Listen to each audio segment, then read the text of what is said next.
big things are happening in the gaming industry. Earlier this week, Sony had their PlayStation meeting to reveal the new PlayStation 4 Pro. They held it in New York at the PlayStation Theater, and they began it by first introducing the slimmer PlayStation 4 model, which is 40% smaller than the original system and will consume substantially less power. This new system will be priced at $299.99, which some people were expecting it to be less. I think that this is pretty reasonable, especially considering the PlayStation 4 Pro's pricing. After that, they wasted no time and got straight into the PlayStation 4 Pro. They had Mark Cerny come on stage, who is the architect of the PlayStation 4 system, and he explained the benefits of 4K gaming. He went to great detail as far as the benefits of this new system, because the PlayStation 4 Pro is going to be sort of a hard sell for some people because they're not going to see the benefits of this. They think that things already look great on their 1080p displays, and they'd be right about that, but 4K is another step ahead of that, and we really need to, it's the sort of thing you need to see in person to really understand. Mark Cerny actually, for me, he satiated this because he explained the benefits of the PlayStation 4 Pro even if you don't have a 4K television. If you have a standard HD television, the PlayStation 4 Pro will offer higher graphic fidelity. You know, there'll be more foliage, better pixel quality, super sampling, anti-aliasing, and games will just look smoother. They'll play smoother. Games will have smoother frame rates without frame drops, and some games will even get pushed up to 60 frames per second that were formerly running at 30. After this, Mark Cerny also explained high dynamic range, or HDR, which basically allows for a wider range of colors, brighter whites and darker blacks essentially, and it allows you to view images. It allows the PlayStation 4 or whatever to display images in a more natural way as to how the human eye perceives things in the real world. Attendees of the event were actually claiming that HDR is just as substantial to gaming as 4K is. Which brings me to the fact that the reception of the PlayStation 4 Pro has been a little bit mixed ever since its announcement. Some are excited about this. They're excited about new hardware. They'll get better performance, better gaming, but also the fact that we watched it through a stream and not in person, it doesn't completely sell us on the benefits. We can't see what the people are seeing there. Even though their response was mostly positive, we're not getting the same quality. But I will say that if you watch the stream on YouTube versus the Twitch stream, you at least got full 1080p 60 frames per second footage on YouTube, whereas Twitch is typically only capable of 720p. To satiate this, Sony also released the conference in 4K later in sections on their channel. But even though the reception is mixed, I think overall it's skewing towards being mostly positive. For example, Digital Foundry came from the event and they had this to say: "I emerged from the event impressed with the quality of the experience and respectful of the wizardry utilized to make this GPU punch above its weight. However, fundamentally, there's little doubt that the PlayStation 4 Pro is going to be a tough sell. Traditional gaming media simply can't capture and communicate the quality of the imagery I saw today, as there's no real way to showcase HDR meaningfully. And this is actually a key component of the PlayStation 4 Pro experience. 4K is impressive and a worthy upgrade in its own right, but HDR takes it to the next level." Now, these are strong words coming from Digital Foundry, but this just shows that this is the next stage in display technology, and it's going to benefit gaming substantially. Some are even claiming that it will be the same leap from the PS2 generation to the PS3 generation as far as clarity in the imagery. Now, some might argue, how does this make games better? Games just look better. They don't play any differently than we used to, but that's what VR is for. And The PlayStation 4 Pro has you covered in that front as well, because the PlayStation 4 Pro will improve your VR experience. It will allow for higher frame rates. This is all coming from the conference. This is what they said. It will allow the PlayStation VR to have higher frame rates, or there'll be better pixel quality or better visual fidelity in the environment. And this will help with, you know, immersion. I know a lot of people who tried the PlayStation VR, depending on what was being demoed, the graphical prowess of whatever they were seeing wasn't quite on par to what we're seeing on a standard television. The immersion was there, you're surrounded, you feel like you're there, but it takes a little while to get to that point because you're taken aback by the visuals of the game. It doesn't look on par to what we're used to seeing nowadays. But the PlayStation 4 Pro will allow for things to look better on virtual reality headsets as well as normal televisions and the 4K display. If you couldn't tell, I'm pro PlayStation 4 Pro, but I might have a different perspective than most people, because most people, it'll be like, okay, eventually I'll get this, maybe when my PS4 breaks or whatever. But for me, I'm tired of my PlayStation 4 sounding like a jet engine getting ready to take off. I mean, it's loud for no reason. When it's in standby, just doing an update, the fans kick in and you can just hear that hum in the background. And don't even get me started when you're trying to run like Uncharted 4 or something. It gets insanely loud, annoyingly loud, and you just have to deal with that noise. So I'm ready to upgrade anyway. And you know, these are launch systems. They might have the same problem down the line, but they won't, you know, at launch. They'll run smoothly, quietly, and you're gonna get a better picture quality out of it. I'm excited for this new PlayStation 4 Pro. And this is, you have to remember that the PlayStation 4 Pro, just like its original counterpart, it's a non-essential. You don't need it. But if you want to play games, of course you need at least a base model. If you want to play PlayStation 4 games, you need a PlayStation 4. But you don't need the PlayStation 4 Pro necessarily. This is an addition. But what's nice about it is its price at the original price of the launch PlayStation 4, which doesn't put it completely out of, you know, the price range of many people. People can either choose between this or pay $100 less to get the slim model.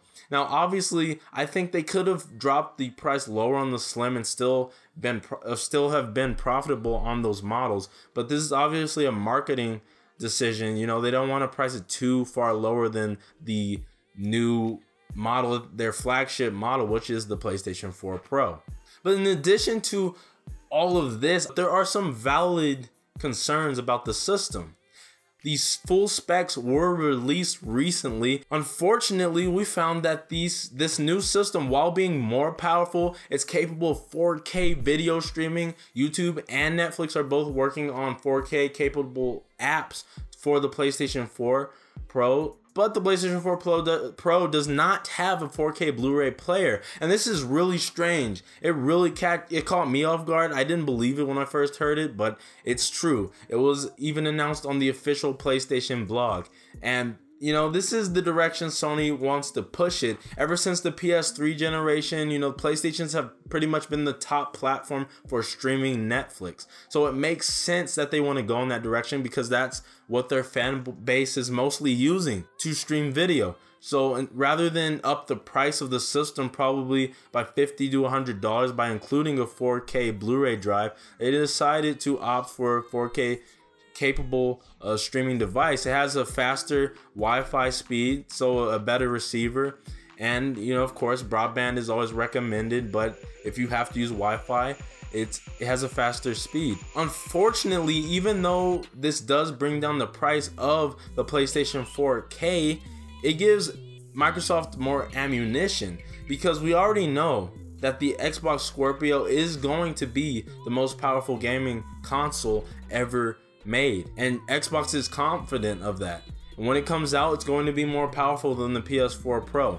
It will be more powerful, and it's going to be capable of probably doing more visually than the PS4 Pro is. In addition to this, the model of the Xbox One S that's out right now has a 4K Blu-ray drive, but it doesn't have necessarily upgraded specs from the original Xbox, just slightly to make it HDR capable. What does this really mean? This can go either very well or very badly for Sony. I'm excited for the PS4 Pro. I want to get one, but how are the sales going to look at launch? Is it going to stay flat its entire life cycle? Will it increase over time, the amount of sales, the traction for the PlayStation 4 Pro?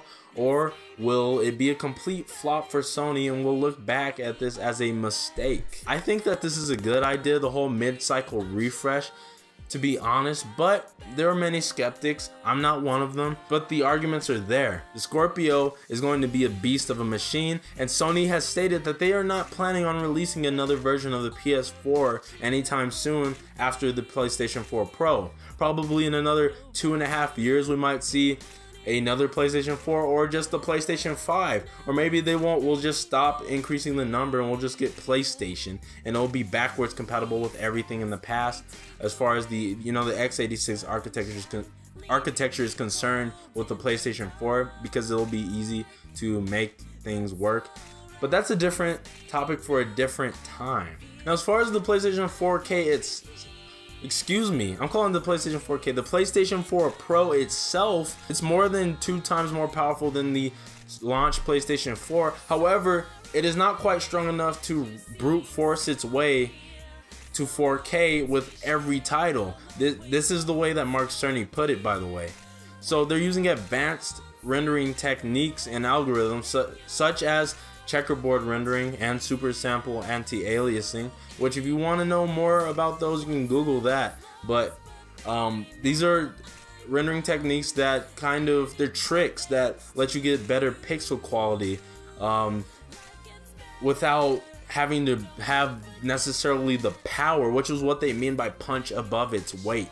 So they're able to get really good quality graphics, high fidelity graphics, pretty visuals, high frame rates, smooth frame rates, without having to have an insanely priced GPU in the system. In the short term, games are going to look great. I'm excited for how games are going to look. When we saw that Horizon Zero Dawn, you could already see the benefits of the anti-aliasing versus what we've seen before. The game just looks superior. The edges were smooth.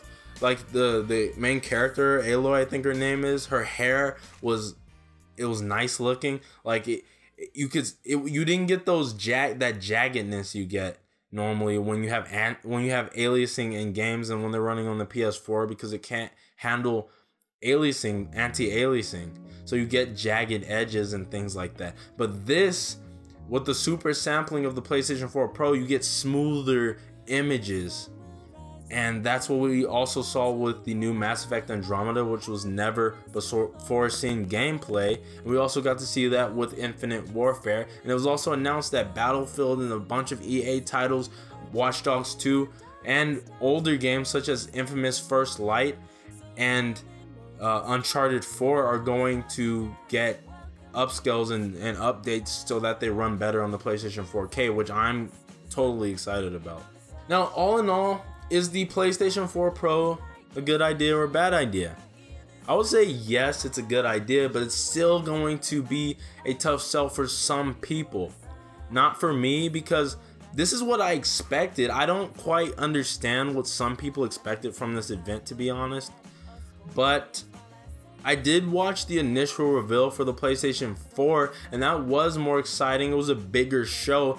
This one was much more low-key. It was only 40 minutes long. They didn't show too many games, and they just kind of got straight to the point. And it wasn't on the same level as what we got at E3 or even 3 years ago at the reveal event for the PlayStation 4. However, I expected this. It does exactly what I expected it to do. And what really gets me is that a lot of the people complaining about how Sony messed up with this event, this wasn't a good event, they didn't do a good job of explaining. They don't need it. They don't have a 4K television, but they explained the benefits of the system regardless of whether or not you have a 4K television, as well as they're releasing it at the same price as the launch PS4, and it's giving you higher fidelity graphics, higher fidelity visuals. So I would argue that this is worth it if you want the highest quality gaming but experience for the price. You know, you don't have to buy a $600 GPU and build this beast PC machine to get 4K gaming. You can get, albeit while some games, probably first party games will probably run native 4K. You know, a Naughty Dog game, they're gonna find a way to make it run natively at 4K on the PlayStation and have a smooth frame rate. But not everyone is Naughty Dog. Of course, the first parties, different story. The third parties, some will run native 4K, many of them will not. It's still going to be a better picture than what you get with the standard PlayStation 4. You pay more, you get better performance, but it's not like you're paying, you know, $1,000 for this beast rig so that you can get 4K gaming. This is very much, you know, it's affordable for those types of people who want that experience. Because, you know, if you're watching this video and you are concerned about this, you probably have a PS4 already. Chances are you paid $399.99 for that model. So, you know, I think this is a good deal for those who want it. Yeah, that's my thoughts on the matter. What are your thoughts?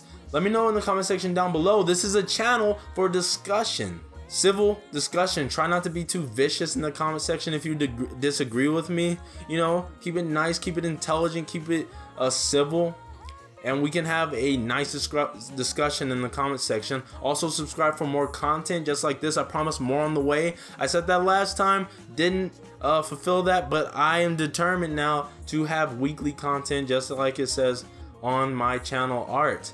Like the video if you enjoyed it, and also follow me on Twitter so I can keep you up to date with my uploads. I'll have a link to my source in the description below. As always, stay super, and I'll see you in the next video. Hit up for fake smiles, but why'd I go? Tried it on, but it didn't fit me so far. A better pair of shoes to walk. Even in defeat, hold my pride, never gotta talk. Better yet, my mouth is tight like James Bond.